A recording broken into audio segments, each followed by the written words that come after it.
quando se iniciou a ocupação do Vale do Itabapoana por desbravadores mineiros, possivelmente a partir da década de 1820, o rio Itabapoana não era o marco divisório das províncias do Espírito Santo e Rio de Janeiro. Eu sou o capitão de armada português Pero de Góes.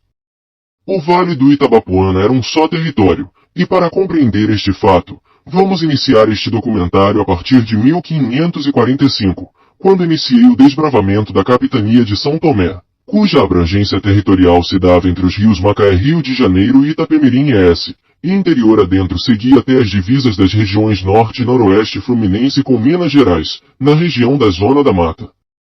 Acima do rio Itapemirim, se iniciava o território da capitania do Espírito Santo de Vasco Fernandes Coutinho.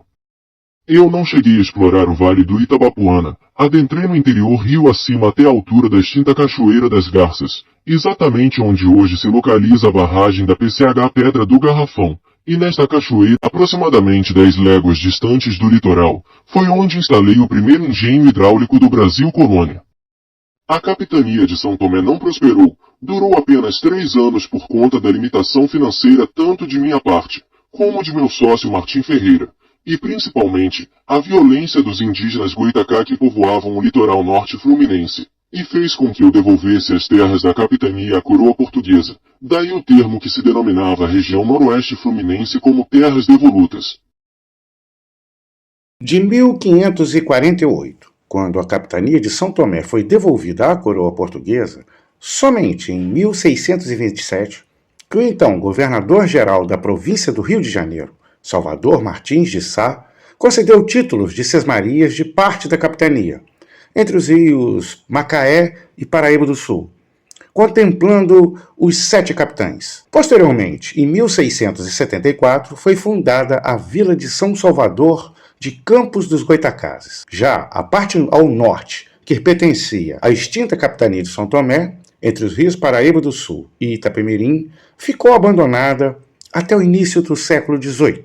Nos anos de 1708 e 1729, respectivamente, foram realizadas 2 concessões de terras em sesmarias, o aldeamento jesuíta de Santo Antônio dos Guarulhos, administrados pelos padres beneditinos, se constituindo como distrito de Campos dos Goitacazes, que, apesar do aldeamento abranger toda a região noroeste fluminense e parte da margem capixaba do rio Itabapoana, a ocupação por parte dos portugueses e brasileiros se concentrava no litoral. O noroeste permanecia intocado.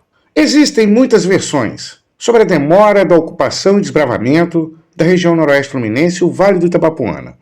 Dentre elas, a migração indígena, que ocupou as regiões montanhosas dos vales do Carangola e Itabapoana, os rumores que haviam muitas pestes e doenças infecciosas nas matas hostis, e talvez o principal deles se deu por decreto imperial da coroa portuguesa, no início do século XVIII, quando estabeleceu a zona proibida, entre o centro-sul do Espírito Santo, o centro-norte da Zona da Mata Mineira e o noroeste fluminense, para evitar a criação de rotas para o contrabando de ouros das Minas Gerais.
Como em toda a região noroeste fluminense, antes da chegada dos desbravadores de Minas Gerais, o Vale do Itabapoana era habitado por indígenas puris, coropós e coroados, que são do grupo G, ou do tronco linguístico Macro-G.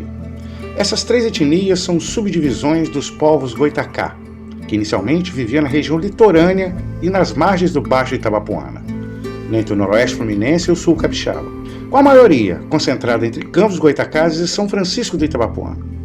Pesquisa de grande importância sobre os índios puris foi realizada por José Antônio Abreu de Oliveira, de onde destaco alguns trechos pesquisados no Inventário do Patrimônio Ambiental e Urbano do Núcleo Histórico de Varriçai. Entre os motivos da migração indígena do litoral para o interior estão os conflitos entre puris e coroados no século XVI, que resultou no início da migração dos puris para o interior. A Confederação dos Tamoios, também no século XVI, mais da segunda metade, que foi a associação entre indígenas do grupo Guarani, entre eles os tupiniquins, tupis e tupinambás, junto com invasores franceses, iniciando os ataques contra portugueses e aos povos goitacás do litoral norte fluminense, resultando na migração de puris, coropós e coroado para o interior da zona da Mata Mineira e regiões norte e noroeste fluminense e sul capixaba.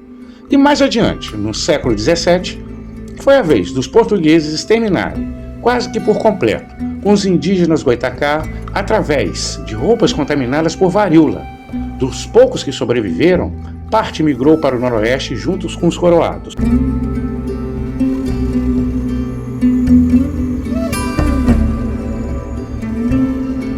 Os puris foram considerados indígenas genuinamente brasileiros. Eram ligados ao grupo G e considerados perigosos. Eram baixos, musculosos, cabelos longos, lisos e pretos e exímios flecheiros.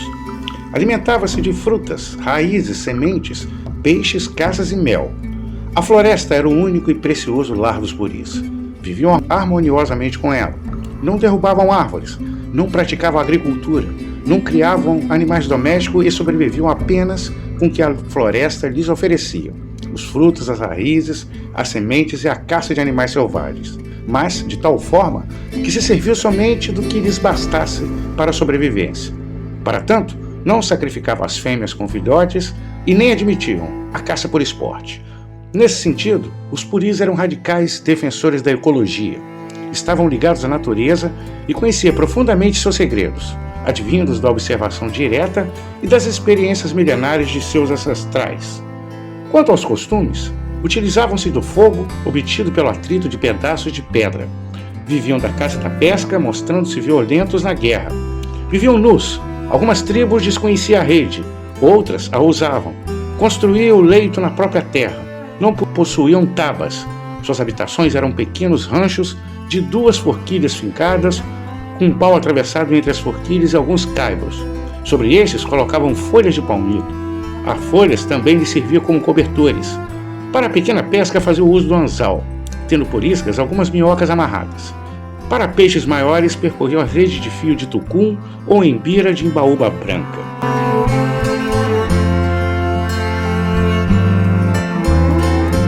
Eles apreciavam o mel e o sabiam localizar com precisão. Especialmente gostavam das raízes da caratinga, um cará mais consistente que o comum. As longas flechas eram feitas de taquara, quiçé e ubá. Quando caçavam, andavam agachados. Geralmente, nas caças, procuravam antas, pacas, jacus e porcos do mato e o macaco barbado. Furavam a orelha e os lábios, mas não usavam botox. Pintavam o corpo de tinta azul e vermelha, tirados do genipapo e urucum. Nas caminhadas e marchas, as mulheres carregavam os filhos pequenos em sacos de fibra vegetal. A sapucaia era a árvore mais importante para os puris, porque pronunciava água, dava coités com frutos, fornecia sombra e atraía pássaros e animais. Eles sabiam imitar perfeitamente a maioria dos pássaros canoros. Acreditavam em vida posterior à morte, num paraíso em que era uma grande mata de sapucaias, pássaros e animais para onde iam seus ancestrais mortos.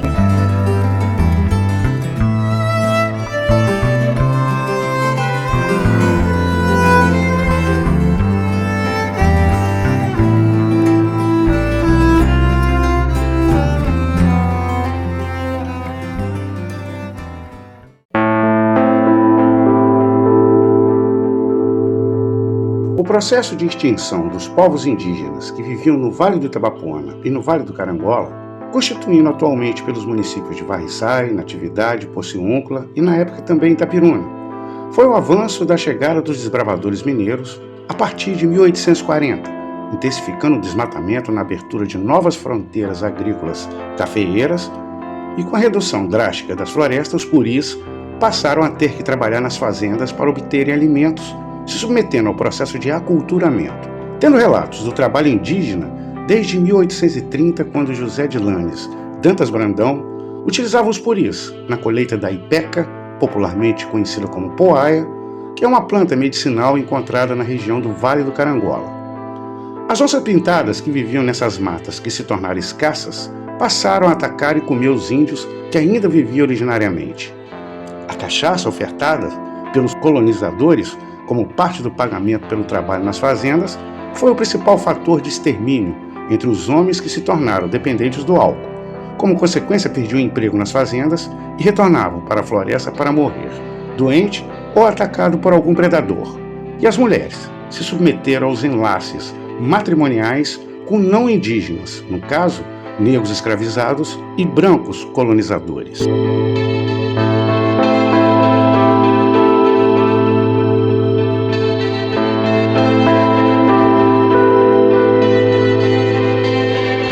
Os relatos históricos que temos sobre os indígenas no Vale do Itabapoana especificamente dão conta que na região serrana vivia somente os puris, e na planície viviam nas margens do rio Itabapoana os coropós e coroados. Os puris viviam nas serras do Tardém e da Capitinga em Carabuçu.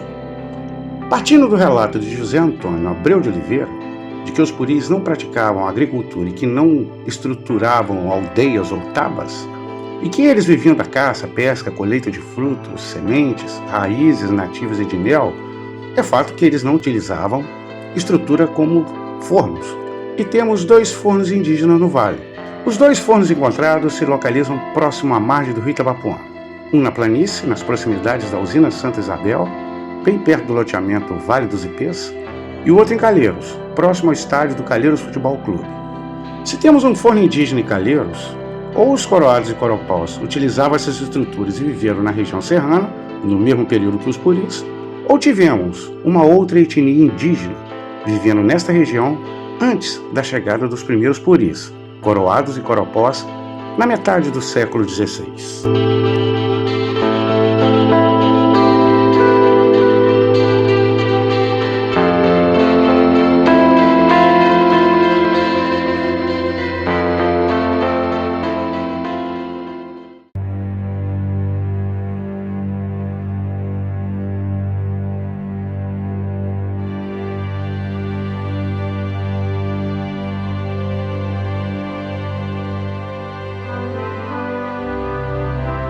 Existem 2 locais na região serrana de Bom Jesus do Itabapoana que, segundo relatos de antigos moradores, teriam vestígios indígenas que deveriam ser pesquisados, estudados, na Barra do Pirapitinga e em Rosal.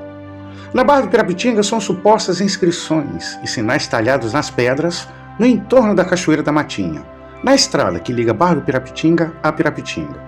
Já em Rosal, ainda não tenho detalhes, mas, segundo me informaram, fica na região da Serra do Bálsamo. O único registro fotográfico de uma indígena que foi capturada no Vale do Itabapoana para se casar com um fazendeiro português de Varriçai é Dona Zeferina Campos, esposa de Domingos Campos. Ela que viveu até 1919. Segundo o relato de seu bisneto, ela vivia uma tribo em Rosal, provavelmente nas cercanias da Serra do Bálsamo. Apesar de ser identificada como uma indígena da etnia Puri, Dona Zeferina não se assemelha. Seus traços de sua face não têm semelhança com os puris que foram retratados por diversos exploradores e naturalistas que tiveram contato com eles. Neste mesmo artigo, aponta que a miscigenação entre mulheres puris com homens não indígenas ao longo dos séculos fez com que, atualmente, tenhamos entre 35% e 40% da população do Noroeste Fluminense com algum traço genético puri em seu DNA.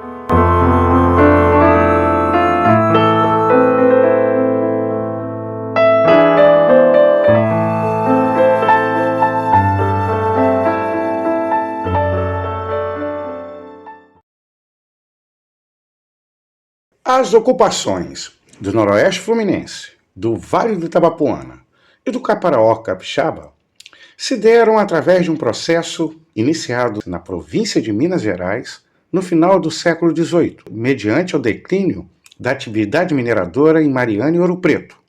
O ouro ficou escasso e a agricultura cafeeira foi o caminho a seguir. Primeiro com a expansão da fronteira agrícola ao sul da província do Rio de Janeiro, na migração de centenas de famílias mineiras para o Vale do Paraíba por volta de 1780. No início do século XIX, a expansão da fronteira agrícola cafeeira se deu na região da Zona da Mata Mineira, através do decreto da Coroa Portuguesa que encerrou com a Zona Proibida em 1805, passando a distribuir títulos de sesmarias, autorizando a exploração de regiões central e norte da Zona da Mata. Nesta expansão cafeeira da Zona da Mata, que viu surgir a ocupação dos vales do Muriaé, do Carangola e do Itabapoana, ocasionando no desbravamento e posterior fundação de Varriçai, Natividade, Itapiruna, Pociúncula, Laje do Muriaé, Bom Jesus do Itabapoana, São José do Calçado e Guaçuí. Outro aspecto motivador da expansão da fronteira agrícola nas regiões central e norte da Zona da Mata Mineira foi o declínio da produção de café nas regiões de São João do Nepomuceno e Juiz de Fora, Barbacena e São João del Rei, no início do século XIX, devido a fatores como o empobrecimento do solo depois de anos de exploração agrícola, a inexistência de fertilizantes e defensivos e a ausência de domínio do manejo adequado das lavouras. Foram fatores que derrubaram a produção de café e que intensificaram a ocupação de terras devolutas da Zona da Mata, que vislumbrava maior produtividade nas regiões montanhosas com solo mais consistente e rico e o clima ameno para o cultivo de café. Neste período, o Noroeste Fluminense, o Vale do Itabapoana e o Extremo Sul Capixaba formavam uma região que não tinha uma jurisdição provincial definida, chegando a ser alvo de disputa política entre as províncias do Espírito Santo, Minas Gerais e Rio de Janeiro, com a demarcação dos marcos divisórios entre os estados somente se dando a partir de 1865. Enquanto houve um impasse, foram os desbravadores mineiros, majoritariamente, que ocuparam as terras fluminenses e capixabas, exceto Guaçuí, que foi desbravado por fazendeiros mineiros, fluminenses e paulistas que vieram do Vale do Paraíba.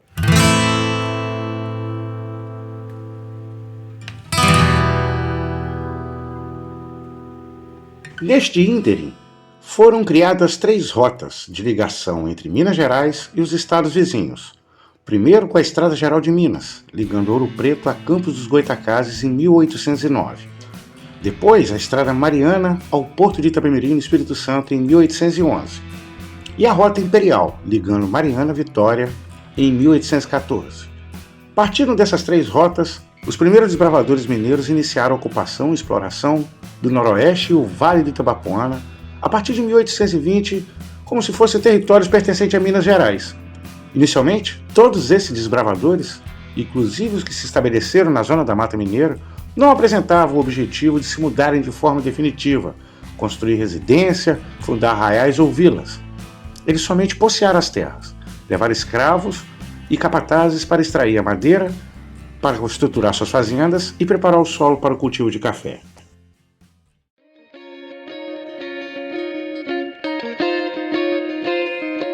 Todo o processo de ocupação para desbravar uma fronteira agrícola na primeira metade do século XIX, em uma região como o Vale do Itabapoana, se inicia com o reconhecimento da área posseada, o início das derrubadas das árvores em um local montanhoso em sua maior parte, com uma floresta jamais explorada, com árvores milenares que levam dias para serem derrubadas, pois na época só haviam machados para dar conta das árvores, as quais 8 ou 10 homens não conseguiam abraçá-las. Gigantes como jacarandá, braúnas e jequitibás eram fartos no Vale do Itabapoana. Considerando ainda que o processo de retirada das raízes dessas árvores gigantes era tão ou mais demorado que a própria derrubada delas. Considerando ainda o baixo contingente de escravos destinados para essa empreitada inicial, pois se tratava de um local onde não havia senzalas ou qualquer forma de se manter qualquer escravizado em cativeiro. Certamente que vieram inicialmente poucos escravizados de confiança dos capatazes e dos fazendeiros. Os perigos da floresta, como as onças pintadas, doenças transmitidas por insetos silvestres, a hostilidade dos indígenas em alguns casos, nos leva a constatar que até se chegar ao ponto da fazenda estar pronta, com todas as benfeitorias e com extensa área para o cultivo de culturas de subsistências e o café, é um processo que dura mais de 20 anos.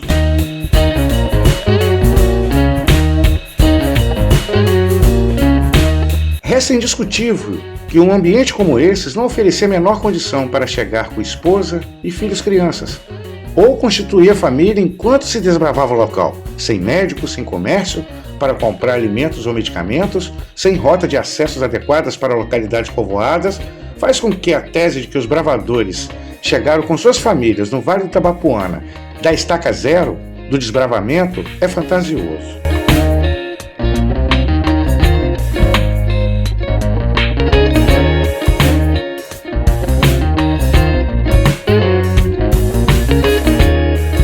Neste contexto, temos os exemplos de 3 desbravadores que chegaram sem se estabelecerem com suas famílias. Em Guaçuí, temos o caso de Bernardo Gomes de Aguiar, proprietário de 3 fazendas e 70 escravos. Faleceu em 1841 sem jamais ter residido em uma de suas fazendas. Ele veio para desbravar e estabelecer os cafezais, mas permaneceu residindo em Vassouras, no estado do Rio de Janeiro, no Vale do Paraíba. Seus filhos, quando herdaram suas propriedades, vieram para o entorno rural de Guaçuí e aqui constituíram suas famílias. Outro exemplo, o coronel José Dutra Nicásio, desbravador e doador das terras para a fundação de São José do Calçado.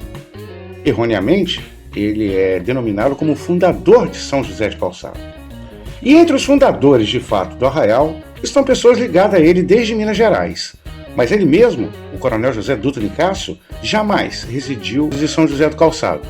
Ele ficou escondido por aqui por quase 2 anos, entre 1842 e 1844, por conta das perseguições que ele sofrera como consequência de seu envolvimento com a Revolução Liberal de Barbacena em 1842. Toda a vida política do coronel José Dutra Nicásio é voltada para São João do Nepomuceno, onde ele foi vereador entre 1842 e 1858. Sua vida política foi tão intensa e relevante que hoje ele é nome de uma importante rua do centro comercial de São João do Nepomuceno. E por fim, o alferes Francisco da Silva Pinto, o fundador de Bom Jesus do Itabapoana, que sem dúvida chegou aqui bem antes de 1830, mas que só veio com sua família para residir em Bom Jesus do Itabapoana entre 1844 e 1845.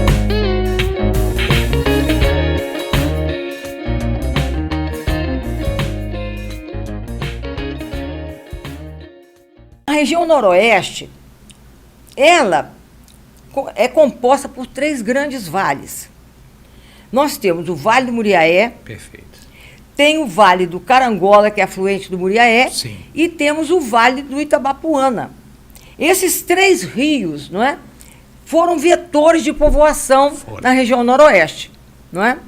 Sendo que o pioneiro foi o Carangola, porque o grande pioneiro de ocupação dessa região foi uma pessoa chamada José de Lanes Dantas Brandão. Ele teria vindo de Minas, ele vai para o Rio Carangola e ele vai ser o grande desbravador do Vale do Carangola. Nós tivemos o Vale do Muriaé com o Zé Ferreira Cela, não é? E vai colonizando o Vale do Muriaé. E no Itabapoana nós temos o Francisco da Silva Pinto. E ele traz pessoas não só da região, mas também do Espírito Santo e de mineiros que atravessavam o Espírito Santo e vinham para a região, onde vai se fundar o núcleo de Bom Jesus.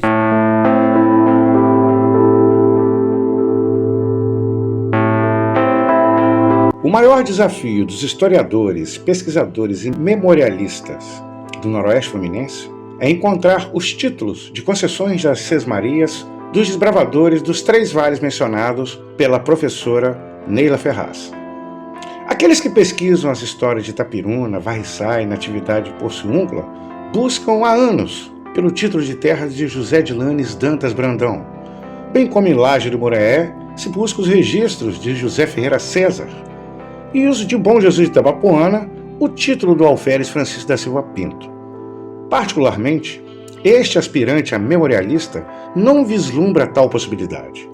É possível que esses títulos de sesmarias jamais tenham existido, sendo o primeiro fator para tal hipótese já abordado neste documentário, sobre a ocupação dessas regiões fluminenses terem se dado como se pertencesse a Minas Gerais, eliminando a possibilidade desses 3 desbravadores terem seus títulos situados na província do Rio de Janeiro.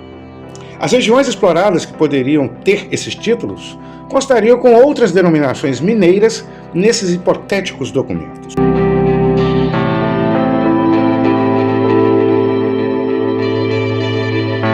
Outro fator que praticamente torna impossível a existência desses títulos de terras terem sido concedidos está no fato da Lei de Sesmarias ter sido revogada por Dom Pedro I entre 1822 e 1825, com a regularização fundiária do Brasil somente sendo legislada em 1850 com a aprovação de leis de terras por Dom Pedro II, que somente foi regulamentada em 1854, e somente em 1855 que os fazendeiros declararam de próprio punho os registros de suas propriedades, sem que tenha havido qualquer fiscalização por parte dos cartórios paroquiais, que eram controlados pelos próprios fazendeiros desbravadores. Seja José Ferreira César, José de Lanes Dantas Brandão ou Francisco da Silva Pinto, se eles têm, de fato, os títulos das terras que foram declaradas em 1855, é fato que tais concessões se deram no máximo entre 1822 e 1825.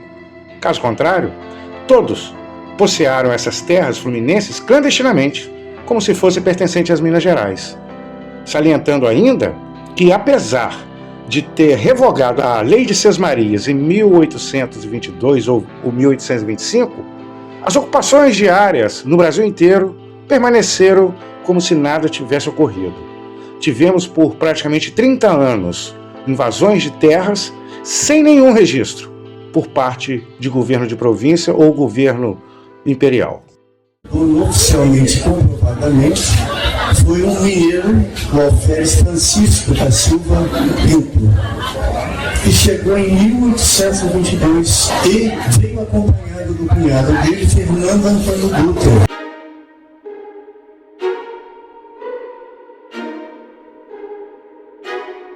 Especificamente sobre Bom Jesus do Itabapoana, temos 4 fontes historiográficas que estabelecem o ano da chegada do alferes Francisco da Silva Pinto em Bom Jesus do Itabapoana. O Dr. Norberto Seródio Bochás, que vocês acabaram de ouvir, ele afirmar que Francisco da Silva Pinto e Fernando Antônio Dutra chegaram em 1822. E o saudoso Norberto é bisneto de Frederico Lengruber, o suíço que comprou as terras do guarda-mor Fernando Antônio Dutra em 1864 e que fundou o arraial de Pirapitinga da Vargem Alegre. A seguir temos a professora de História, Maria Aparecida Dutra Vestel, filha do historiador Antônio Dutra, neta de Pedro Gonçalves da Silva e trineta do alferes Francisco da Silva Pinto. Ou seja, a avó dela, Isabel Figueiredo, com quem ela conviveu, era neta de Francisco da Silva Pinto. E a professora Aparecida atesta que o trisavô dela chegou aqui em 1822. A terceira fonte, que também atesta a chegada em 1822, era Francisco Camargo, autor do livro Bom Jesus do Itabapoana, sendo ele o mais destacado genealogista de nossa história. E a quarta fonte é o desembargador Antônio Isaías da Costa Abreu, de saudosa memória, que afirma que Francisco da Silva Pinto chegou aqui em 1825.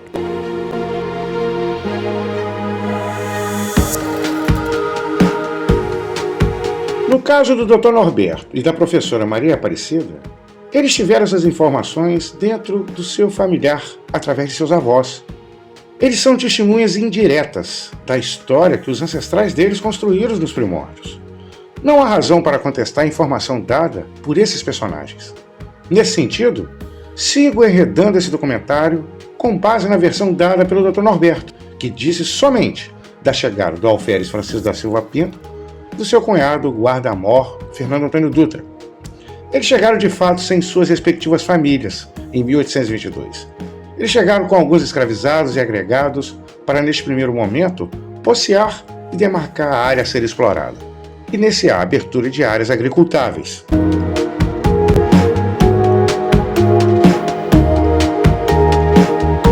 Segundo o Dr. Norberto Seródio Boixá, Fernando Antônio Dutra se estabeleceu no Vale do Pirapitinga e ele residia nas colinas da Serônia. Silva Pinto seguiu rumo a Varriçai, onde ele fundou a fazenda Ribeirão do Onça com 800 alqueires de terra. E uma informação histórica documentada nos dá a pista de que ele iniciou o desbravamento partindo de suas terras em Varriçai para depois seguir descendo por Rosal, conforme podemos verificar no Almanac Leimer, que no ano de 1854, Francisco da Silva Pinto era apontado em Varriçai como fazendeiro notável, e em 1858 apontado como fazendeiro de café em Bom Jesus do Itabapoana.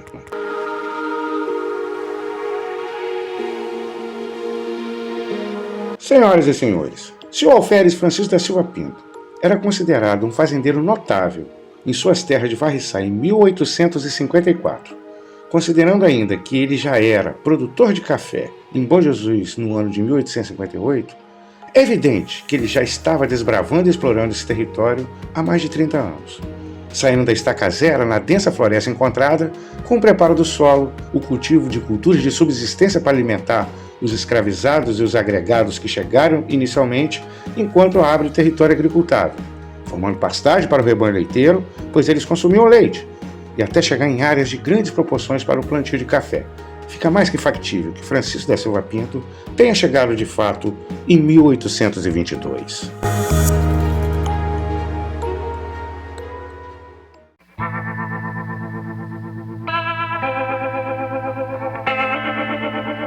A presente obra oferece atualizações sobre o personagem Francisco da Silva Pinto, trazidas a público pelo incansável historiador Fábio Martins Faria, que promove um trabalho formidável de resgate histórico das famílias e personagens que desbravaram e construíram Varriçai no seu blog Raízes Genealógicas. E, por consequência, eles nos contemplam com informações preciosas sobre os primórdios de Bom Jesus do Itabapoana, sendo ele tetraneto do alferes Silva Pinto. A primeira informação que contraria a historiografia até aqui pesquisada e apresentada pelas fontes bojesuenses é sobre a maternidade do filho mais velho de Francisco da Silva Pinto, o comendador Carlos Pinto de Figueiredo, que não é filho de Francisca de Paula Figueiredo. Silva Pinto teve um primeiro matrimônio antes de seu enlace com Francisca. Era com a dona Umbelina Cândida de Figueiredo, que é de fato a mãe do comendador Carlos Pinto de Figueiredo. Segundo a conclusão de Fábio Martins, dona Umbelina é irmã de Francisca de Paula Figueiredo, que possivelmente faleceu no parto ou logo após o nascimento de Carlos Pinto de Figueiredo. Ficando viúvo muito jovem, Francisco da Silva Pinto se casou novamente, com a irmã de dona Umbelina, dona Francisca de Paula Figueiredo, no qual ela, além de criar o sobrinho Carlos Pinto de Figueiredo, ela ainda teve 6 filhos com alferes Silva Pinto. Salientando que todos os filhos de Francisco da Silva Pinto e Francisca de Paula Figueiredo nasceram em Barbacena e não em Rosal.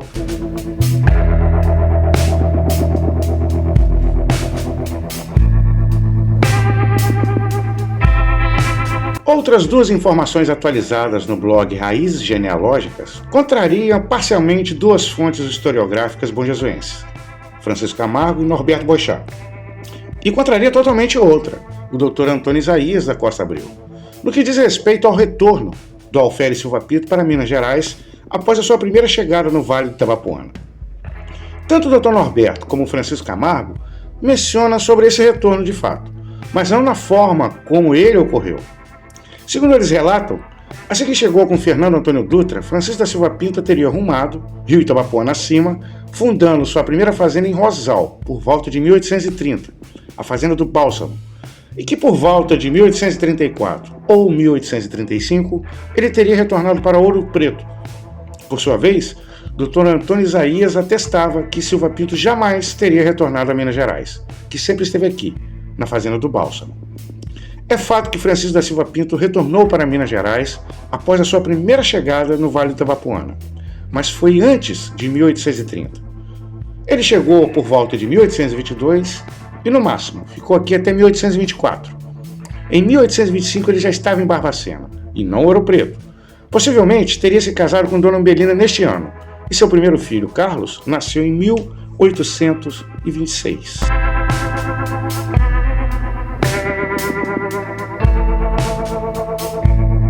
Diferente do que está relatado por nossos historiadores, ele não se estabeleceu no Alto Rosal inicialmente. Muito menos fundou a Fazenda do Bálsamo nos idos de 1830. Silva Pinto rumou direto para Varriçai, onde ele também tinha terras. E lá ele fundou a Fazenda Ribeirão da Onça, com 800 alqueires. Naquela época, essa propriedade possivelmente abrangia o território que hoje pertence a Rosal e parte que pertence a Santa Clara, distrito de Porciúncula. Um tempo depois de desbravar suas terras em Varriçai, que ele desceu até Rosal e fundou a fazenda do Bálsamo. As informações do Almanac Leimert demonstram que ele se destacou como notável fazendeiro, primeiro em Varriçai, em 1854. Posteriormente, em 1858, como produtor de café em Bom Jesus de Itabapoana. A recente pesquisa realizada por Fábio Martins Faria não deixa dúvidas que, pelo menos entre 1830 e 1840, Francisco da Silva Pinto residia em Barbacena, Minas Gerais, através dos achados em publicações na imprensa mineira nos anos de 1831, 1832, 1835, 1838, 1839 e 1840, contendo variados anúncios, tais como, a maioria deles, sobre fuga de escravos, nomeações também de Silva Pinto como membro do Tribunal de Júri ou como constante em relações de eleitores da paróquia da cidade de Barbacena. Importante frisar que o fato de Francisco da Silva Pinto ter residido em Barbacena entre 1830 e 1840 não quer dizer que ele jamais tenha retornado ao Vale do Itabapoana neste período, sendo comum nesta época diversos fazendeiros residentes em Minas Gerais que tinham propriedades e negócios no Vale do Itabapoana ou no Noroeste Fluminense, como no caso do João Mendes Ribeiro, o padre Preto de Calheiros, que apesar de ter propriedade de terras em Calheiros desde 1855, mas ele permanecia residindo em Juiz de Fora e ele só veio se estabelecer no Vale do Itabapoana por volta de 1860.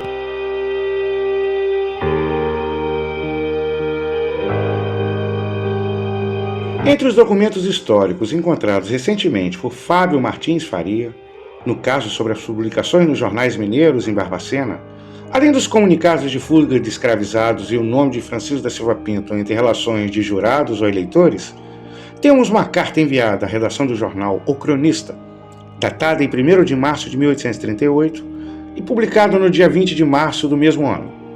O Alferes Silva Pinto compartilhava sua experiência acerca da aplicação de um remédio caseiro que salvou um escravizado seu da morte, por conta de uma picada de cobra venenosa. A carta demonstra a satisfação do senhor escravocrata em evitar um grande prejuízo ao salvar a vida de um escravizado, pois os negros eram considerados patrimônios de alto valor nos inventários das famílias colonizadoras. Por outro lado, a iniciativa de Silva Pinto em compartilhar uma experiência exitosa dentro da sua fazenda resta demonstrar também o espírito coletivo do personagem em questão.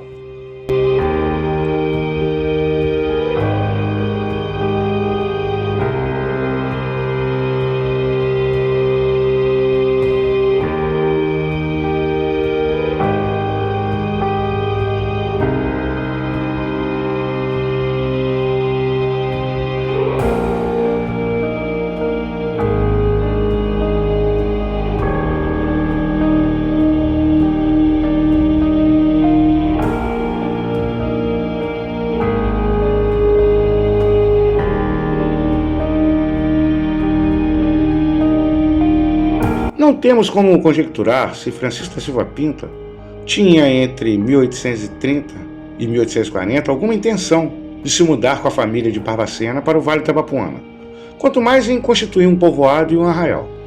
O que temos são eventos políticos extremos, a partir de 1842, que pode ter definido o transcurso da história que resultou na fundação do patrimônio do Senhor Bom Jesus de Matozinhos, aqui no Vale do Itabapoana. Sobre este processo, muitos detalhes serão abordados no segundo capítulo dessa produção.